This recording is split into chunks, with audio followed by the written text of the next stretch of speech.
They don't deserve a penny of that money. My mother-in-law's voice dripped with disdain through my phone speaker. My real grandchildren will make better use of it. I gripped my coffee mug tighter, watching my 2 children playing in the backyard through the kitchen window. Adopted or not, they were my everything. My name is Alexandra, and at 35, I never expected to be defending my children's inheritance from the woman who once welcomed me into her family with open arms. But that was before my husband Michael passed away 3 years ago, before I adopted Maya and Lucas, and before my mother-in-law Patricia decided that adopted grandchildren weren't worthy of the Mitchell family legacy. The trust fund transfers are already complete, she continued, satisfaction evident in her tone. Melissa's kids will benefit from that $2.5 million the way real Mitchell descendants should. You can't do anything about it. Melissa, my sister-in-law, had always been Patricia's favorite. Her 3 biological children were the true heirs in Patricia's eyes, despite Michael's explicit wishes that any future children of mine would be provided for through his family's trusts. Interesting, I replied calmly, watching Lucas help Maya on the swing set. The same swing set Michael had insisted on building himself, determined to create the perfect backyard for our future family. Thank you for letting me know. My composed response clearly threw Patricia off balance. That's all you have to say, she demanded. No screaming? No threats? I expected more drama from someone like you. Someone like me? I kept my voice level, years of working as a trust and estates attorney serving me well. What exactly do you mean by that, Patricia? You know exactly what I mean, she snapped. An outsider who thought she could just adopt her way into our family's fortune. Michael's death was tragic enough without you bringing in these strangers to claim his legacy. I closed my eyes, remembering the day Michael and I had first discussed adoption. He'd been so excited, already planning college funds and future family vacations. When the time comes, he'd said, our children will want for nothing. A month later he was gone, but his plans for our family's future were legally secured, or so I thought. Maya and Lucas are my children, I stated firmly, and they were provided for in Michael's wishes. You know that. Patricia's laugh was sharp and bitter. Wishes can be changed, dear, especially when the original trustee, meaning me, deems it necessary. I've already signed everything over to Melissa's children. It's done. I glanced at my laptop where an email from James Morrison, the estate's executor, sat waiting. Patricia had no idea that her actions had triggered exactly the scenario Michael had prepared for. You're right about one thing, I said, allowing a small smile to cross my face. It is done. What's that supposed to mean? Patricia's voice held a note of uncertainty for the first time. It means goodbye, Patricia. I'm sure we'll be speaking again soon. I ended the call and opened James's email, my hand steady as I read through his detailed documentation of Patricia's latest power play. 3 years ago, when Michael first got sick, he pulled me aside one evening after the kids were in bed. Mom's showing her true colors, he'd said, his voice weak but determined. Promise me you'll protect our family, all of us. That night, we put in place safeguards that Patricia never knew about, including a secondary trust that would only activate if she ever tried to disenfranchise my children. My phone buzzed with a text from Melissa. Mom told me what she did. The money is where it belongs now. Don't fight this, you'll only embarrass yourself. I didn't respond. Instead, I called the children in for lunch, helping them wash up and settle at the kitchen table. Maya, 7 years old with curious brown eyes, looked up at me as I served her sandwich. Mommy, why was Grandma Patricia yelling on the phone? Sometimes adults get confused about what's right, I explained gently, but you don't need to worry about that. You and Lucas are exactly where you belong. Lucas, at 5, was more interested in his juice box than family drama, but I caught him watching me with those intuitive eyes that reminded me so much of Michael. They might not share his DNA, but they share his heart, something Patricia had never understood. My phone rang again, James Morrison this time. Everything is proceeding as Michael planned, he said without preamble. Patricia's attempts to transfer the trust funds have triggered the secondary protocol. Would you like me to initiate the next phase? I looked at my children, happily eating their lunch, secure in the knowledge that they were loved and protected. Yes, I replied. It's time Patricia learned what family really means. Very well, James said. I'll make the calls. She should be hearing from us within the hour. As I hung up, another text from Melissa arrived. Mom's furious that you're not responding. What are you playing at? I put my phone away and joined my children for lunch. Patricia thought she had won, that she had finally found a way to erase my children from the Mitchell family legacy. She had no idea that her actions had just set in motion exactly what Michael had predicted and planned for. Tomorrow would bring revelations that would shake Patricia's smugness to its core. But for now, I had peanut butter and jelly sandwiches to share with my children, and a promise to keep to my late husband. Sometimes the best revenge isn't an immediate reaction, but a carefully planned response years in the making.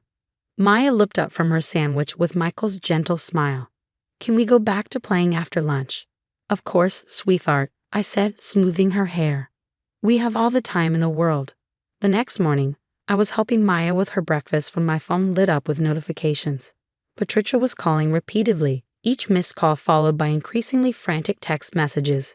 I turned my attention back to Maya's scrambled eggs, knowing exactly what had triggered her panic. Mrs. Mitchell, James Morrison's voice was crisp when I finally answered his call. Patricia received the documentation this morning. She's not taking it well. I could hear muffled shouting in the background. You can't do this. Patricia's voice pierced through. That trust belongs to my real grandchildren. Actually, Mrs. Henderson, James replied, his professional tone unwavering. What you've done is exactly what your son Michael predicted and prepared for. Your attempt to transfer the trust funds has activated Clause 23B. I smiled, remembering the day Michael had insisted on adding that clause. He'd been weak from chemotherapy, but his mind was sharp as ever. Mom will try something, he'd said. We need to make sure the kids are protected. What do you mean Clause 23B? Patricia demanded. I'm the trustee. I have final say. Not anymore, James stated firmly. By attempting to divert the funds against the explicit terms of the trust, you've triggered an automatic removal clause. As of 9 a.m. this morning, you are no longer the trustee. Furthermore, your actions have activated the secondary trust, which doubles the original amount set aside for Alexandra's children. My phone buzzed with another call, Melissa this time. I let it go to voicemail, already knowing what she would say. Her children had been promised money that was never truly available to them. That's impossible. Patricia's voice shook. Michael would never. Michael did exactly that, James interrupted. He knew you might try to discriminate against his adopted children. The documentation is quite clear. Would you like me to read his personal letter to you? The silence that followed was deafening. I could picture Patricia's face, the realization dawning that her son had known her better than she'd thought. Alexandra, James continued, addressing me now. As per Michael's instructions, you are now the sole trustee of both trusts. The combined value is approximately $5 million, all designated for Maya and Lucas's future. I heard Patricia's sharp intake of breath. Not only had she lost control of the original trust, but her actions had doubled the inheritance she tried to steal. Michael's final chess move was masterful. Thank you, James, I replied.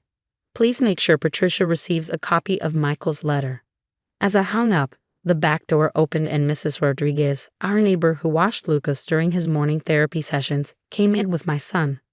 Lucas's face lit up when he saw me and he ran over for a hug. His speech therapy exercises momentarily forgotten.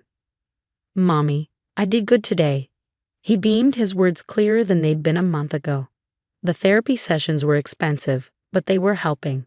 Patricia had always complained about the cost, suggesting we send Lucas to a state facility instead. Why waste money on speech therapy when he's not even blood? She'd said once, not realizing I could hear her. My phone buzzed again, a text from Melissa. You planned this. You and Michael conspired against us. Mom is devastated. I looked at Lucas, happily showing me the stickers he earned in therapy, and Maya carefully eating her breakfast. These were Michael's children, regardless of biology. He'd known that, planned for it, made sure they would be protected. Mrs. Alexandra, Mrs. Rodriguez said softly, there's a woman outside in a car. She's been there for 10 minutes. I glanced out the window to see Patricia's Mercedes parked across the street. She sat in the driver's seat, clutching what I assumed was Michael's letter. It's okay, I assured Mrs. Rodriguez. She won't come in. She's just learning a hard lesson about family. My phone lit up with James's message. Patricia's lawyer is reviewing the documents. Everything is ironclad. Michael was very thorough. Of course he was. Michael had spent his last months ensuring our children's future, knowing his mother might try something like this. The secondary trust was his masterstroke. Funded by his personal investments, it would only activate if Patricia tried to disenfranchise our children. Alexandra. Patricia's voice carried from outside. She'd finally gotten out of her car. We need to talk. I turned to Mrs. Rodriguez. Would you mind taking the kids to the playroom? I'll handle this. After making sure Maya and Lucas were safely out of earshot, I stepped onto the front porch. Patricia stood at the bottom of the steps, Michael's letter crumpled in her hand. How could you do this to me? She demanded, but her voice lacked its usual authority. To Melissa's children. I didn't do anything, Patricia, I replied calmly. Michael did this. He knew you try to hurt his children because they're adopted. He made sure they were protected. He was sick, she protested. He wasn't thinking clearly. He was thinking perfectly clearly, I corrected her. Clear enough to predict exactly what you do and plan accordingly. Clear enough to make sure his children, all of his children, would be taken care of. Patricia's face crumpled. But Melissa's kids have their own trust funds from their father's side, I finished for her. They don't need Michael's money. This was never about providing for them. This was about you trying to punish my children for being adopted. Through the window, I could hear Maya's laugh mixing with Lucas's excited chatter. The sounds of family, real family, filled the house Michael and I had made a home. You've lost more than just trustee status, Patricia, I said softly. You've lost the chance to know your grandchildren, to see them grow, to be part of their lives. That's the real tragedy here. I turned to go back inside, but her voice stopped me. He knew me too well, didn't he? She whispered, staring at the letter. He knew exactly what I would do. Yes, I agreed. He did. The question is, now that you know what he thought of your behavior, what are you going to do about it? I left her standing there, the morning sun casting long shadows across my front yard. Inside, my children were waiting, their future secure thanks to a father who had loved them before he even knew them. Sometimes the best revenge isn't revenge at all. It's simply letting someone's true nature reveal itself and having the foresight to protect what matters most. 6 months after Patricia's failed attempt to disinherit my children, life had settled into a new rhythm. Maya had started 2nd grade, excelling in her art classes, something that would have made Michael beam with pride. Lucas's speech therapy was showing remarkable progress, and he'd made friends with 2 other kids in his kindergarten class. I was reviewing some trust documents in my home office when an unexpected email arrived from James Morrison. Patricia has requested a meeting. She's been attending family counseling and wants to make amends. How would you like to proceed? The request surprised me. In the months following her failed scheme, Patricia had retreated to her country club life, while Melissa had taken her children on an extended European vacation, funded, no doubt, by their other family trusts. Mommy. Maya's voice interrupted my thoughts. Look what I made. She burst into the office, holding up a family portrait she'd drawn. There we were, Maya, Lucas, me, and even Michael, drawn from the photos I kept around the house. But what caught my eye was the figure she added in the corner. A grandmother with silver hair, standing slightly apart from the group. Is that Grandma Patricia? I asked gently. Maya nodded. Miss Thompson said we should draw our whole family, even the ones we don't see much. Do you think Grandma Patricia will like my picture? I studied my daughter's hopeful face, remembering Michael's words. Family is about choices, Alex. Every day, we choose who we want to be to each other. I replied to James's email, agreeing to the meeting but with conditions. It would be at our house, on our terms, and the children's well-being would be the priority. A week later, Patricia stood on our doorstep, looking smaller somehow, less imposing than she had 6 months ago. She held a large shopping bag and wore an uncertain expression I'd never seen before. Alexandra, she said softly. Thank you for seeing me. I led her to the living room, where Maya's family portrait now hung proudly on the wall. Her eyes fixed on it immediately, lingering on the grandmother figure in the corner. Maya drew that, I said. She still thinks of you as family. Patricia's composure cracked slightly. I've been seeing a therapist, she admitted. After reading Michael's letter that day, seeing how clearly he saw through me, I realized I needed help. She reached into her shopping bag. I found these while cleaning out my attic. She pulled out a stack of photo albums and a worn leather journal. Michael's childhood photos and his journal from the year you started adoption proceedings. I thought maybe the children would like to know more about their father.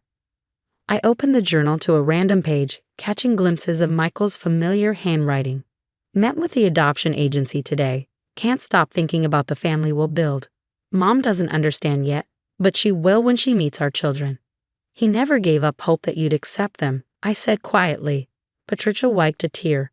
I was wrong, Alexandra. So terribly wrong, not just about the money, but about what makes a family. She pulled out one final item, a small wrapped package.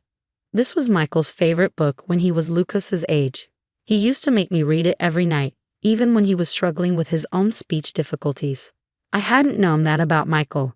Lucas has the same challenges, I said. I know, Patricia replied. That's why, if you'll allow it, I'd like to help with his therapy. Not financially. I know that's taken care of. But I was a speech pathologist before I married into the Mitchell family. I retired years ago, but maybe. Her voice trailed off as Maya appeared in the doorway. Lucas close behind her. They stood uncertainly, looking between me and their grandmother. Children, I said carefully, look who's come to visit. Patricia set the book down and turned to face them fully. Hello, Maya, Lucas. I've missed you both. Maya stepped forward first, brave as always. Did you see my picture? I drew you in it. I did see it. Patricia smiled, her voice wavering. It's beautiful. You have your father's talent for art. Lucas hung back, but his eyes fixed on the book on the coffee table. Patricia noticed his interest.